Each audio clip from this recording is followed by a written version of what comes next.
Hello, मैं हूँ रंजन जायसवाल। स्वागत है आपका अपने YouTube चैनल।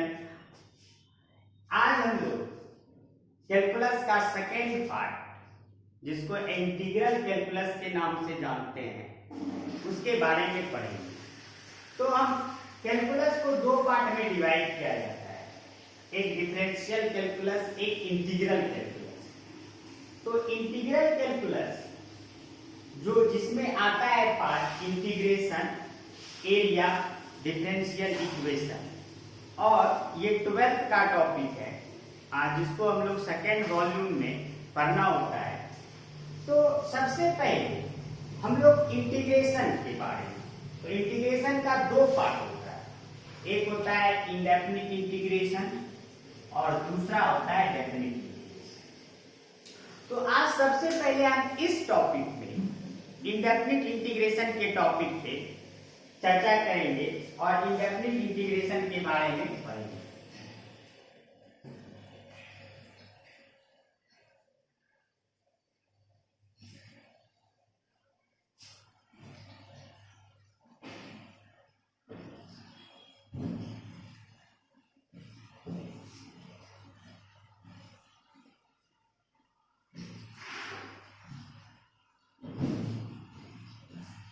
तो इंडेफिनिट इंटीग्रेशन, तो ये सबसे पहले है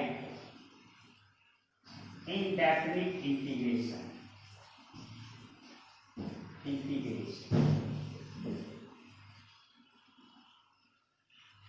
तो ये तुम सिंपल समझो ना, डीसी का उल्टा है। तो inverse of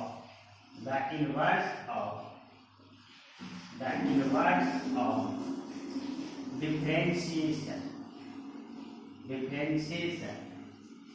is called integration। तो ये जो इंटीग्रेशन होता है वो डीसी का क्या होता है, जस्ट उल्टा। तो जैसे तुम एग्जांपल पे देख सकते हो, और इंटीग्रेशन का जो साइन होता है इस तरह से होता है। तो जैसे D upon D x sine x का डीसी होता है कॉस एक्स। तो यहां से तो देख नीचे कुछ नहीं है तो 1 है, तो d sine x equal to इस dx को उधर कॉस एक्स dx हो जाएगा। हम क्या किए, डी अपॉन साइन एक्स का डीसी कॉस एक्स होता है, और इस dx को जो नीचे में था उधर।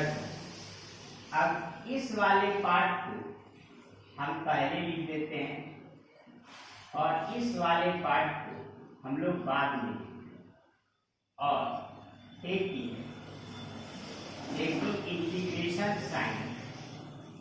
इंटीग्रेशन साइन बोथ साइड, और दोनों तरफ हम लोग इंटीग्रेशन का साइन लगाते हैं। तो ये इस तरह से cos x dx D sine x. तो एक रूल होता है कि यदि तुम इंटीग्रेशन dx होगा तो x हो जाएगा, मान लो dz होगा तो z हो जाएगा, मान लो तुम्हारा डी साइन x होगा तो साइन x होगा। जैसे मान लो d कुछ भी रहेगा, मान लो d a पर पावर x तो a पर पावर x होगा। तो d के बाद जो भी होगा, d के बाद, और यदि उसमें इंटीग्रेशन साइन लगा हो तो ये d और इंटीग्रेशन साइन दोनों हट जाता है, सिर्फ ये वाला d के बाद बोले तो ये रह जाएगा cos x dx, और ये d साइन x का d इंटीग्रेशन हट जाएगा तो साइन x। तो इसका मतलब हुआ कि cos x का इंटीग्रेशन sin x, और इसी को हम लोग बोल सकते हैं integration of cos x with respect to x is sin x। और इंडेफिनिट इंटीग्रेशन में हम लोग एक इंटीग्रेशन निकलने के बाद एक साइन का यूज करते हैं, एक कांस्टेंट का यूज करते हैं, जिसको हम लोग सी करते हैं। तो लास्ट में तुम ऐसे बोल सकते हो कि cos x का इंटीग्रेशन हुआ sin x प्लस, ये हमारा cos x का फॉर्मूला कि cos x का integration sin x plus c। तो सिंपल ये होगा कि यदि हम लोग cos x का dc करते हैं या sin x का dc करते हैं तो cos x हुआ, और देखो cos x का इंटीग्रेशन sin x हुआ, इसलिए इंटीग्रेशन जो होता है वो इनवर्स प्रोसेस ऑफ डिफरेंशिएशन होता है। तो आज की क्लास में हम लोग को बस जानना है कि इंडेफिनिट इंटीग्रेशन का इसी तरह से जो बेसिक फॉर्मूला है, बेसिक कॉन्सेप्ट है, उसके बारे में जानना है। टोटल का टोटल इनवर्स जो होगा डीसी का, वही तुम्हारा इंडेफिनिट इंटीग्रेशन होगा।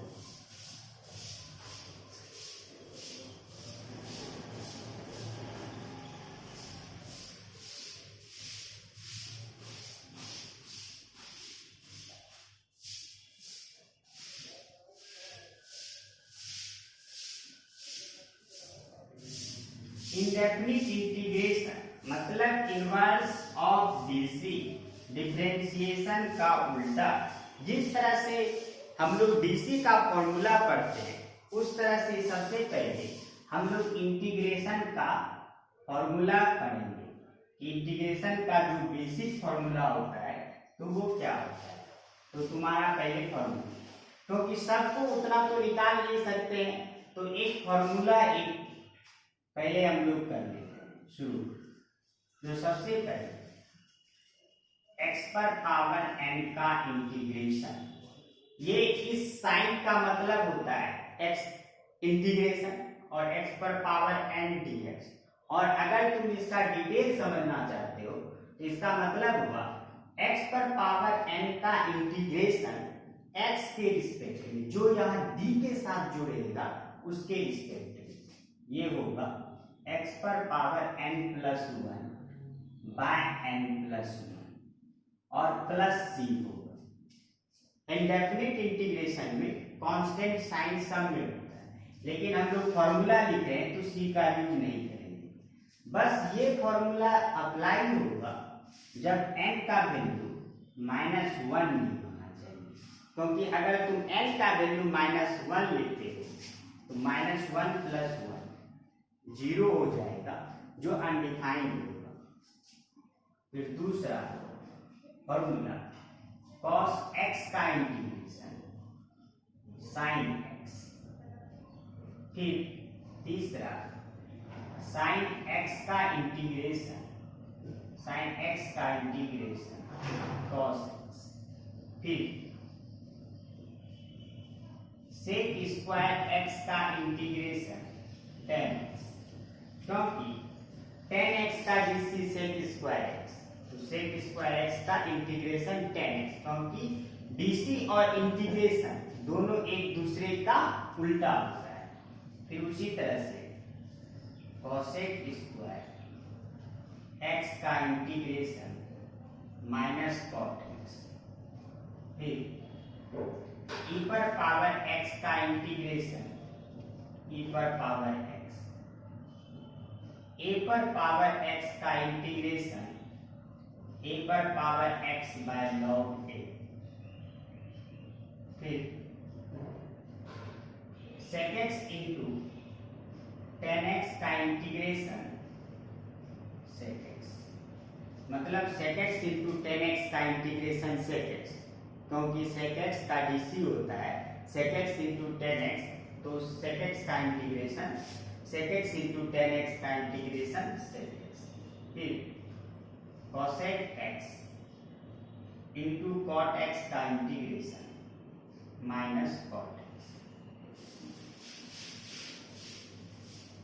ये एक इंटीग्रेशन है, ये तुम लोग नोट करके इसको पहले याद करना पड़ेगा और तब इससे रिलेटेड क्वेश्चन होगा।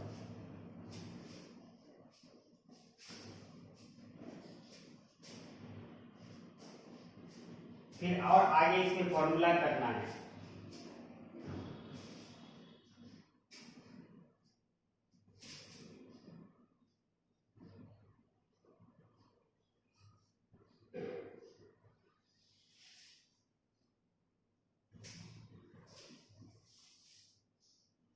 बेसिक फॉर्मूला मतलब यहाँ से और इंटीग्रेशन से रिलेटेड तुम लोग को 4 चैप्टर पढ़ना है। चैप्टर बोल रहे हैं, एक इंडेफिनिट इंटीग्रेशन, एक तुम्हारा डेफिनिट इंटीग्रेशन, एक एरिया बाउंडेड बाय कर्व और एक हम लोग को पढ़ना है डिफरेंशियल इक्वेशन। तो सेकेंड बुक को अच्छे से कवर करने के लिए इंटीग्रेशन, इंडेफिनिट इंटीग्रेशन को बहुत ही डिटेल से समझना होगा, क्योंकि जब तक इंडेफिनिट इंटीग्रेशन क्लियर नहीं होगा तो डेफिनिट हो ही नहीं सकता है, और जब तक डेफिनिट इंटीग्रेशन और इंडेफिनिट क्लियर नहीं होगा एरिया का सवाल नहीं बनेगा और फिर डिफरेंशियल इक्वेशन में भी प्रॉब्लम होगा। तो फिर आगे नंबर को बढ़ाते हैं, जैसे 1/x का इंटीग्रेशन तो होगा log x और प्लस सी रहेगा, तो हम बोले फॉर्मूला में नहीं लिखना। तो तुम जरा सोचो, log x का dc होता है 1/x, तो 1/x का इंटीग्रेशन log x, क्योंकि log का ये नंबर होता है हमेशा पॉजिटिव होता है तो मॉड लगाते हैं, तो 1/x का integration log mod of x। अब जैसे साइन इनवर्स x का dc क्या होता है 1/√1 माइनस एक्स स्क्वायर, तो हम लोग बोल सकते हैं 1/√1 माइनस एक्स स्क्वायर का dc साइन इनवर्स x हो। दूसरा -1/√1 माइनस एक्स स्क्वायर का कॉस इनवर्स x होगा, क्योंकि कॉस इनवर्स का डीसी माइनस में होता है, तो ये उल्टा होने की वजह से -1/√1 माइनस एक्स स्क्वायर। इंटीग्रेशन का फॉर्मूला याद करना बहुत आसान है, बस तुम लोग डीसी का फॉर्मूला याद होगा तो इंटीग्रेशन का फॉर्मूला में ज्यादा झंझट नहीं। फिर 1/1 प्लस एक्स स्क्वायर dx, ये tan इनवर्स x हो। फिर -1/1 प्लस एक्स स्क्वायर dx, बच्चा ये cot इनवर्स x हो। फिर 1/x√x square minus 1 dx, sec inverse x हो। और इस x की जगह कभी कभी मॉड भी लिखा रहेगा, तो कंफ्यूज नहीं करना, मॉड रहे या नहीं रहे, क्योंकि सेक इनवर्स x का डिफरेंशिएशन 1/x√x स्क्वायर माइनस 1 होता है, इसलिए इसका इंटीग्रेशन सेक इनवर्स x है। दोनों भाई भाई है, डिफरेंशिएशन इंटीग्रेशन बस एकदम अलग, दोनों का सोच अलग, क्योंकि दोनों एक दूसरे से उल्टा है। -1 x√x स्क्वायर माइनस 1 का डिफरेंशिएशन, ये किसका डिफरेंशिएशन होता है भाई, कोसेक इनवर्स x, तो इसका मतलब इसका integration cosec inverse x। Basic formula होता है जहां से तुम फर्स्ट एक्सरसाइज स्टार्ट करोगे, और जो इंटीग्रल कैलकुलस का पार्ट है तो ये इंटीग्रेशन, इंडेफिनिट इंटीग्रेशन का फॉर्मूला है।